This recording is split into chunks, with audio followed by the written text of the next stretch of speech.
Buenos días a todos, el Señor les bendiga. Bienvenidos una vez más a esta serie sobre los gigantes de la Iglesia Bautista Lumbrera. Mi nombre es Gilberto Torrens. Antes de empezar, quisiéramos tener un momento de oración para encomendar este tiempo al Señor. Así que vamos a orar. Padre Santo, en el nombre de Jesús, queremos en esta mañana darte las gracias por el buen cuidado que has tenido para con nosotros, por la bendición de guardarnos, pero sobre todo, Señor, por la bendición de poder anunciar el Evangelio, Señor, porque aún hay esperanza para este pobre mundo pecador y aún tu brazo no se ha cortado para salvación, ni tu oído se ha grabado para oír. Gracias por Jesucristo, gracias por la obra que Él efectuó en la cruz del Calvario para quitar nuestra culpa, para quitar el pecado de en medio a todos los que se acercan con Él con fe, confesando sus pecados. Gracias porque su sangre es poderosa, gracias porque su resurrección es la prueba de que tú aprobaste esa obra redentora, y gracias porque Él, siendo en forma de Dios, no estimó el ser igual a Dios como cosa que aferrarse. Gracias por su humillación, gracias por su muerte, gracias por su resurrección. Gracias, Padre, por permitirnos abrir tu palabra en este día y por poder llegar a tantos hogares. Te rogamos, Señor, que tú nos ayudes para presentar tu palabra tal como está, guiada por tu Santo Espíritu, y que aquellos que están pasando por aflicción pues sean consolados por tu palabra, pero aquellos que no tienen a Cristo, que puedan tener, Señor, la lectura de tu palabra, la meditación y la convicción para reconocerse pecadores y tener la salvación en Cristo. A ti sea la gloria, Señor. Bendice a todos los que nos están escuchando o viendo, aquellos que están enfermos, que están pasando por dificultades o tribulaciones. Los encomendamos en tus manos también. Gracias, Señor, en el nombre de Jesús. Amén. Bien, entonces queremos seguir esta serie de temas relacionados con los gigantes. Ya habíamos visto varios en lo que va de estos domingos que hemos estado hablando acerca de los gigantes de nuestra vida, y decíamos que los gigantes son eh, serie de circunstancias que nos llegan a nosotros de una manera repentina o a través del tiempo. Antes de entrar en el tema, quisiera leer con ustedes nuestros versículos lemas para este mes de septiembre. Y este versículo está en Hebreos, el libro de Hebreos, la carta a los Hebreos en el Nuevo Testamento, en el capítulo 1, versículo 1 al 3. Quiero leer entonces esto con ustedes. Dice así la palabra de Dios. Dios, habiendo hablado muchas veces y de muchas maneras en otros tiempos a los padres por los profetas, en estos postreros días nos ha hablado por el Hijo, a quien constituyó heredero de todo y por quien asimismo hizo el universo, el cual, siendo en forma de Dios, el cual, siendo el resplandor de su gloria y la imagen misma de su sustancia, y quien sustenta todas las cosas con la palabra de su poder, habiendo efectuado la purificación de nuestros pecados por medio de sí mismo, se sentó a la diestra de la majestad en las alturas. Señor, bendiga su palabra. Queremos decirle que usted puede encontrar estas predicaciones y compartirlas. Si usted es creyente, también puede hacerlo, pero quisiéramos que también llegara a el mayor número de personas que no tienen a Cristo como Señor y Salvador, para que pueda llegarle por medio de su palabra la salvación a estas personas por medio de Jesucristo. Usted puede encontrar o seguirnos por medio del Facebook como Iglesia Bautista Lumbrera, y allí puede hacer preguntas, puede hacer comentarios, puede hacer peticiones de oración. También puede seguirnos a través de nuestro canal de YouTube, que es Iglesia Bautista Lumbrera. en YouTube y usted puede darle a la campanita para suscribirle o suscribirse para que le lleguen notificaciones cuando nuevos mensajes hayan sido subidos. Así que tiene usted la oportunidad de compartir estos mensajes, de comentar y de pedir oración también por ellos. Nuestros gigantes. Hemos visto ya 5 exposiciones anteriores acerca de los gigantes. Hablamos de cuáles eran nuestros gigantes. Luego hablamos de las 5 estrategias o las 5 piedras para vencer a tus gigantes. Luego también hablamos de el gigante del sufrimiento. Luego también habíamos hablado del gigante de la amargura. Y el último gigante que vimos fue el gigante de la soberbia. Y hoy vamos a estar hablando acerca de otro gigante, el gigante de la culpa. Como gigante, ya habíamos basado esto desde un principio en David, el rey David. Ya no era rey, por supuesto, cuando esto, en 1 Samuel capítulo 17 y versículo 10, cuando él se enfrentó a Goliat. Pero los gigantes son circunstancias, ¿verdad?, difíciles, que se ven imposibles de superar aparentemente, pero se pueden superar con el poder del Señor cuando nos estamos confiando en el Señor. Nos van a aparecer muchos gigantes, pero no podremos con nuestras propias fuerzas, pues estas situaciones se levantan en contra de nosotros y no solamente para desestabilizar nuestra vida normal, secular, sino también nuestra vida espiritual. Estos gigantes en su mayoría vienen con la misión de hacernos perder las bendiciones y desviarnos de nuestro propósito y destino de Dios.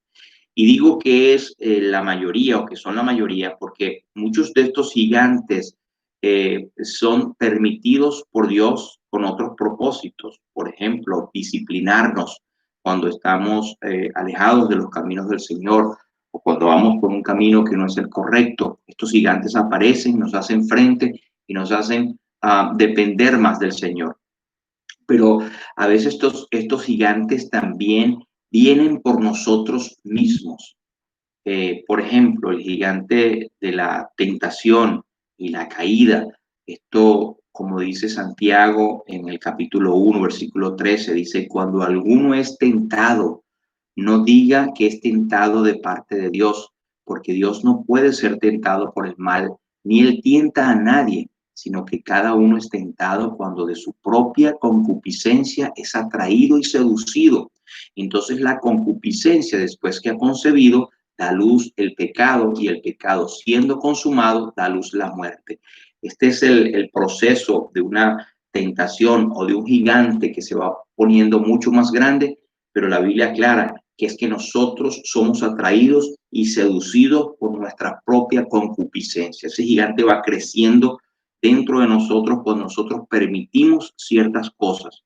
O, por ejemplo, nuestro descuido de la palabra de Dios, nuestro descuido en congregarnos, nuestro descuido en mantener la comunión o, como dije antes, por la disciplina que Dios nos manda cuando andamos soberbios y no escuchamos consejos. También son permitidos por Dios para fortalecer nuestra fe y dependencia de Él. Pero este es un gigante muy común, que es el gigante de la culpa.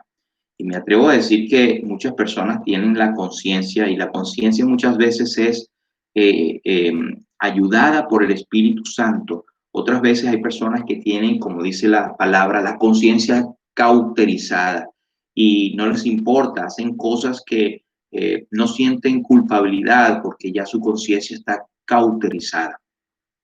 Pero para ti que eres creyente o para ti son estas preguntas. ¿Sientes una batalla emocional debido a la culpa?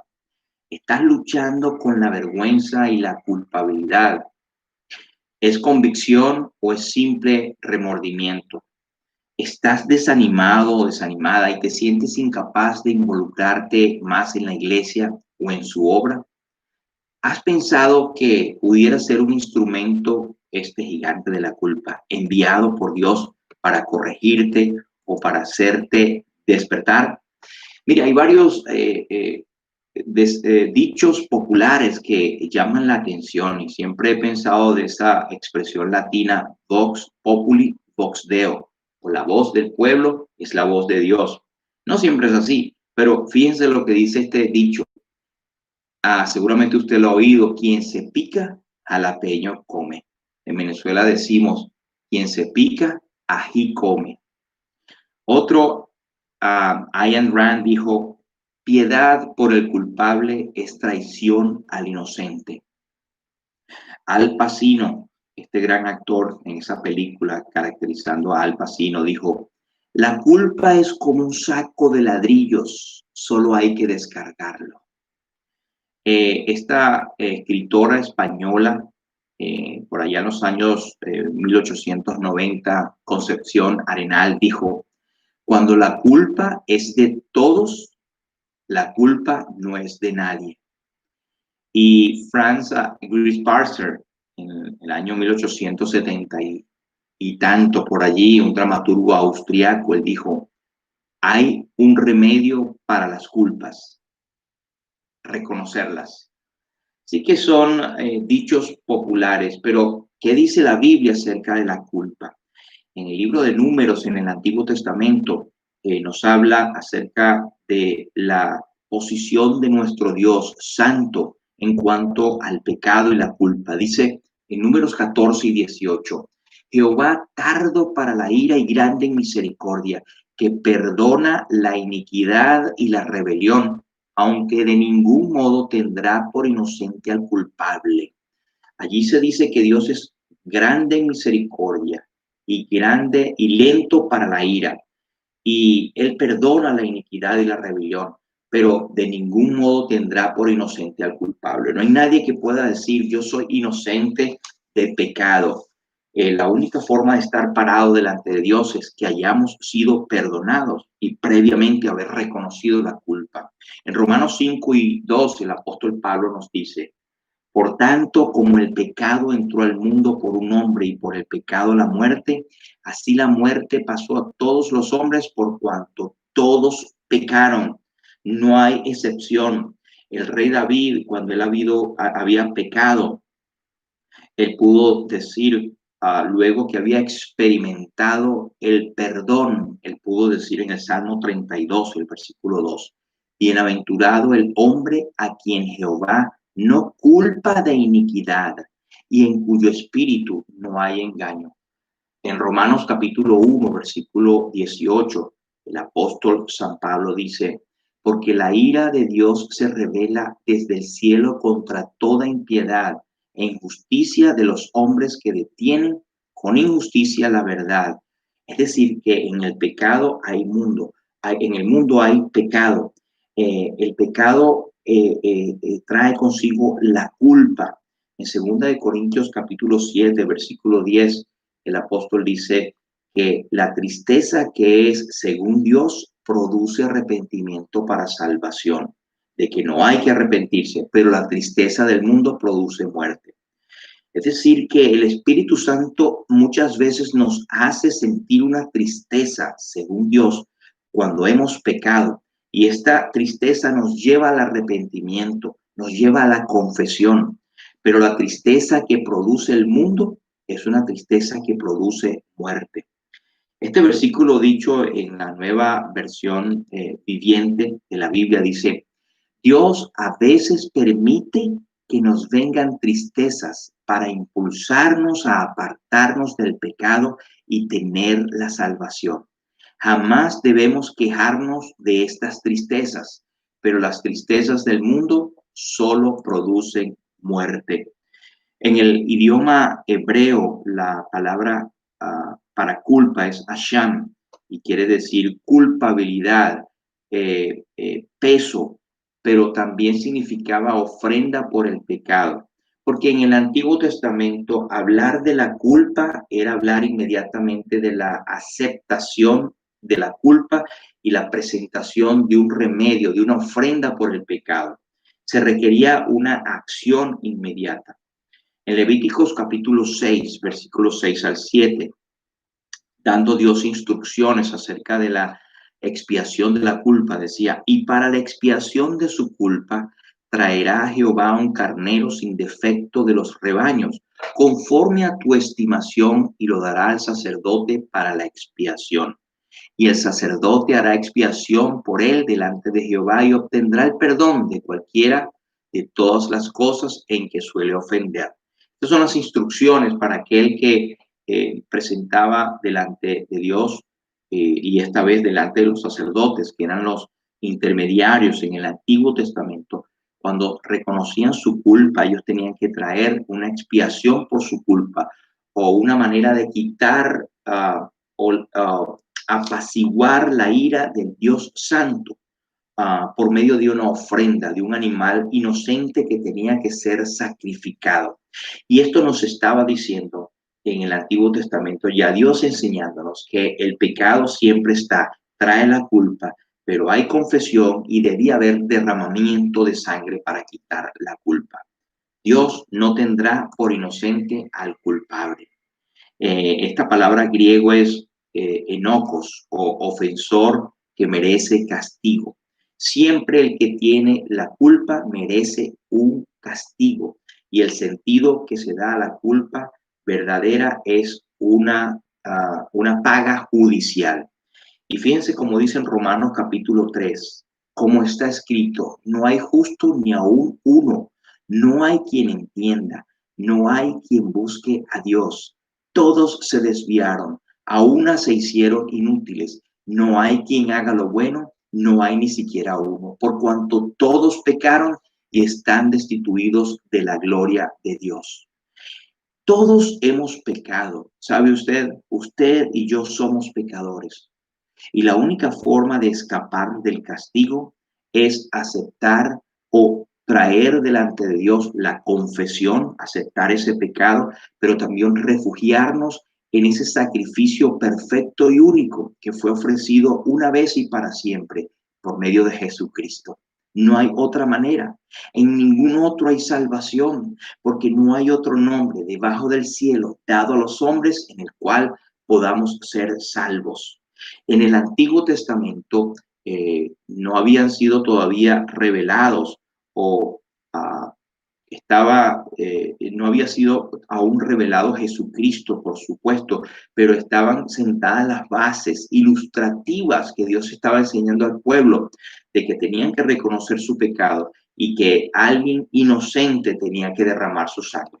En Romanos capítulo 4, versículo 7 dice, bienaventurados aquellos cuyas iniquidades son perdonados y cuyos pecados son cubiertos. Y esto el apóstol Pablo citando al rey David en el Salmo 32. Más adelante dice, bienaventurado el varón a quien el Señor no inculpa de pecado.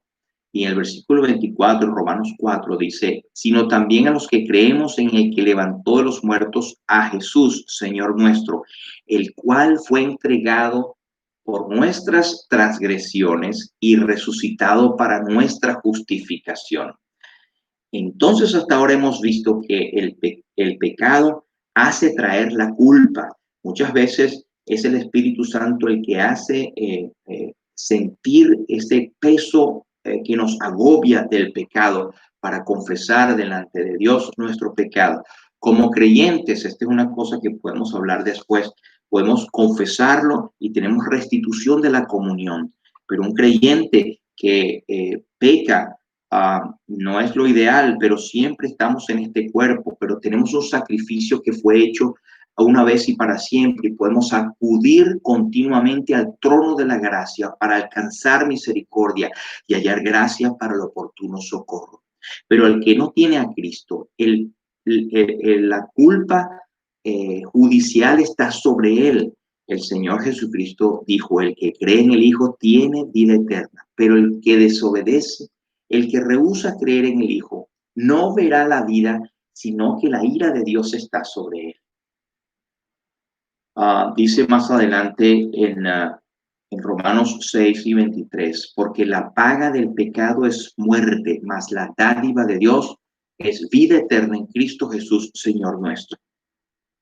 El Espíritu Santo hace convencer a uno de pecado. El Señor Jesucristo lo dijo en Juan 16 y 18, cuando él dijo, cuando venga el Consolador, el Espíritu Santo, convencerá al mundo de pecado, de justicia y de juicio. Yo no sé cuál es tu condición, amigo o hermana, pero es el Espíritu Santo el que puede estar en este momento dándote en tu conciencia y en tu corazón de que tienes pecados que debes confesar. Y si es así, pues la Biblia dice que el que encubre sus pecados no prosperará, mas el que los confiesa y se aparta alcanzará misericordia. El rey David decía en el Salmo 32, bienaventurado aquel cuya transgresión ha sido perdonada y cubierta su pecado. Bienaventurado el hombre a quien Jehová no culpa de iniquidad y en cuyo espíritu no hay engaño. Fíjense que dice, que no dice y en cuanto a su espíritu no hay pecado. No, no hay engaño, porque el pecado está, pero siendo reconocido, es perdonado. Mientras callé, dice David en el versículo 3, mientras callé se envejecieron mis huesos y en mi gemir todo el día, porque de día y de noche se agravó sobre mí tu mano, se volvió mi verdor en sequedades de verano. Mi pecado te declaré y no encubrí mi iniquidad. Dije, confesaré mis transgresiones a Jehová y tú perdonaste la maldad de mi pecado.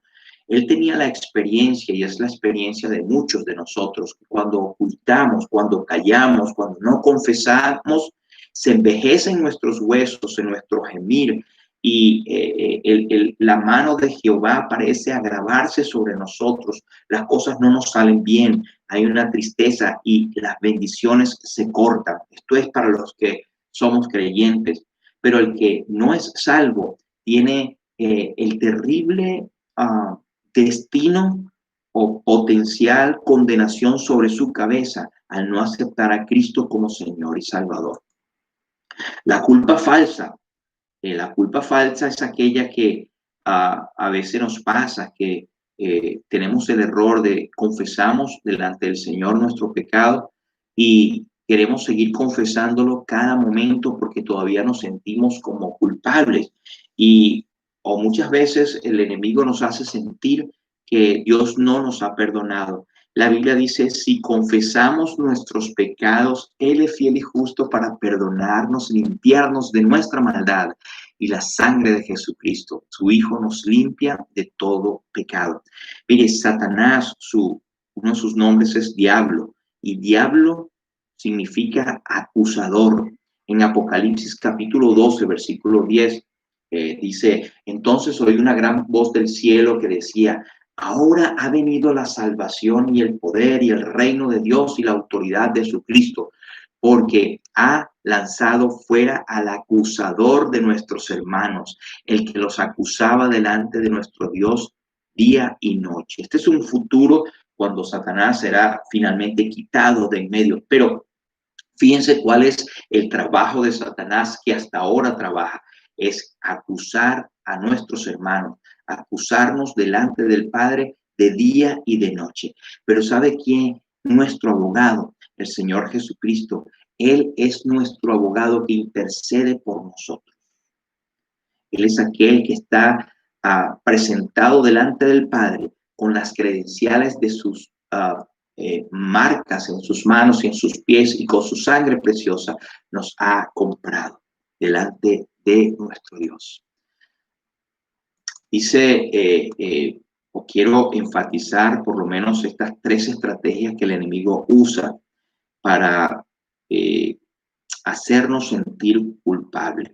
Como dije anteriormente, si somos culpables, reconocemos que somos pecadores, debemos confesar delante de Dios, pero a veces lo hacemos y aún sentimos ese peso y esa tristeza, pues esto lo trae muchas veces el enemigo. No lo digo que en todas partes, en todo momento hay que ver cada situación, pero normalmente esta es la estrategia del acusador. Trae a la memoria el pasado. 2, nos recuerda nuestros fracasos. 3, nos hace sentir que Dios no nos perdona.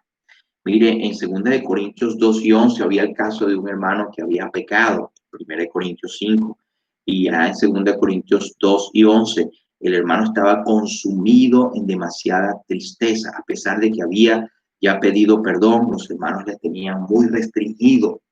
Era una disciplina colectiva de la asamblea o de la iglesia, pero él decía, para que Satanás no gane ventaja sobre algunos de nosotros, pues no ignoramos sus maquinaciones. Satanás tiene una maquinación, Satanás tiene una forma de cómo hacernos sentir culpables, aun cuando hemos confesado ya al Señor Jesucristo nuestro pecado. Y si no lo has hecho, pues Satanás tiene toda la razón de acusarte en tu conciencia. No va a quitarte la salvación. Creemos que el que ha sido salvo para siempre.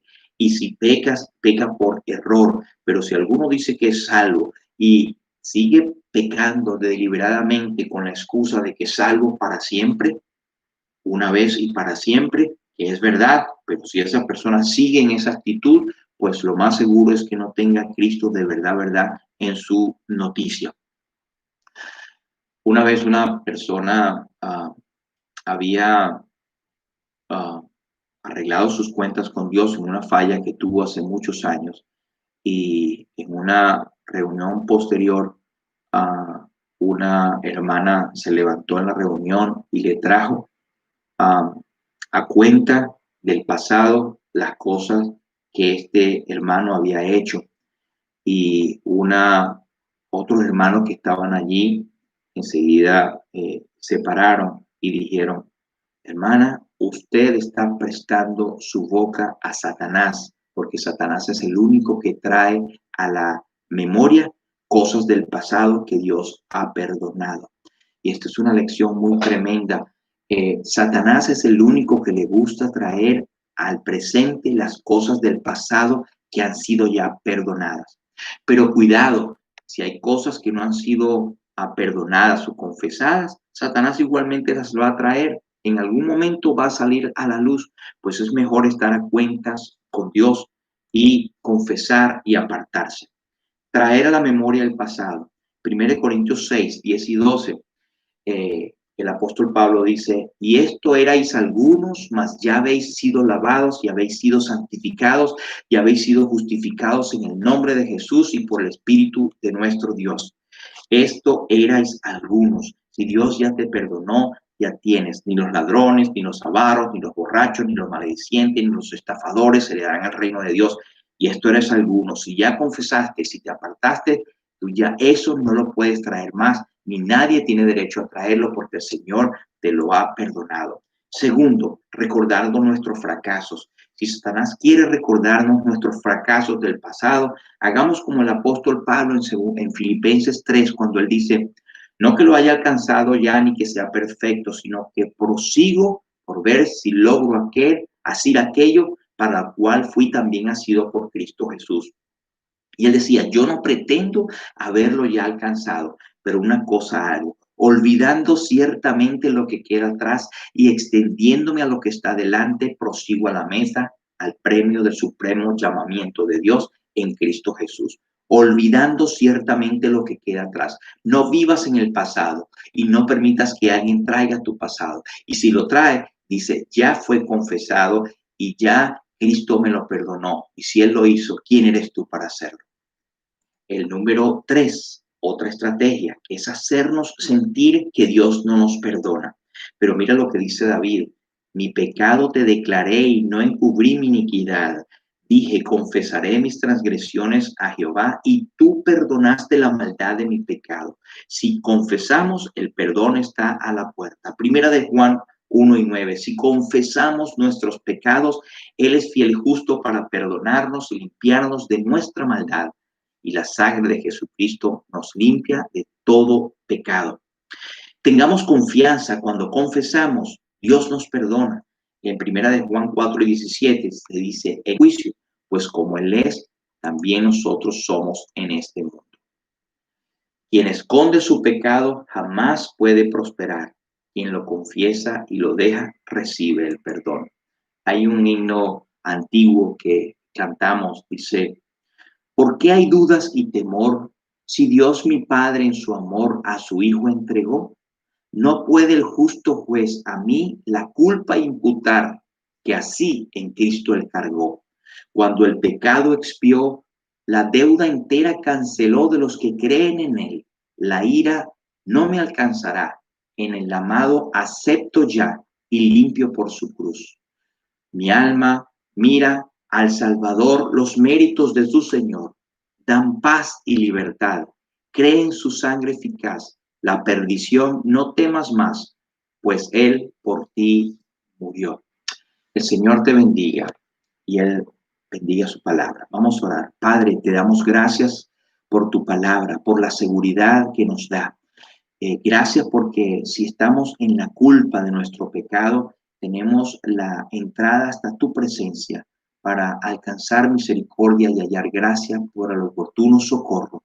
Gracias porque Cristo padeció en el Calvario y llevó la culpa de nuestros pecados. Gracias porque Él murió y resucitó, pero ahora ofrece salvación, perdón de la culpa y vida eterna a todo aquel que confiesa. Te rogamos que sea alguno que no tiene a Cristo como Señor y Salvador, que esta mañana sea el tiempo adecuado para que pueda ser salvo. A los demás, bendícenos, Señor, y gracias por tu palabra. A ti sea la gloria, en el nombre de Jesús. Amén. Será hasta la próxima. Que Dios te bendiga y Él bendiga su palabra.